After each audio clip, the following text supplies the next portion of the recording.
ہم کریں گے ہر مظلوم کی حمایت۔ بسم اللہ الرحمن الرحیم۔ السلام علیکم، میں ہوں حرین فاطمہ اور آپ دیکھ رہے ہیں حمایتی نیوز HD چینل۔ نظر ڈالتے ہیں آج کی اہم خبروں پر۔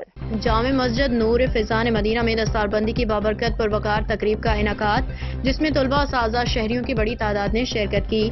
اس موقع پہ مدرسہ حاضہ کے قرآن کریم حفظ کرنے والے 47 طلباء کرام کی دستار بندی کی گئی۔ دستار بندی کے موقع پہ دعوت اسلامی کے مرکزی رکن شورا ترجمان دعوت اسلامی مولانا حاجی عبدالحبیب اتاری صاحب نے خصوصی خطاب کرتے ہوئے کہا کہ قرآن کریم حفظ کرنے والے طلباء کرام بہت ہی خوش قسمت ہیں۔ انہوں نے اپنے سینے میں اللہ تعالیٰ کے عظیم کتاب کو محفوظ کیا۔ ان کے والدین کو اور اساتذہ اور تمام عاملین کو مبارکباد دیتے ہوئے کہا کہ یہ طلباء دنیا و آخرت میں آپ کے لیے بہترین صدقہ جاریہ ہیں۔ اس بابرکت تقریب کے اسٹیج سیکرٹری کے فرائض عمیر عابد چودھری نے احسن طریقے سے سر انجام دیے۔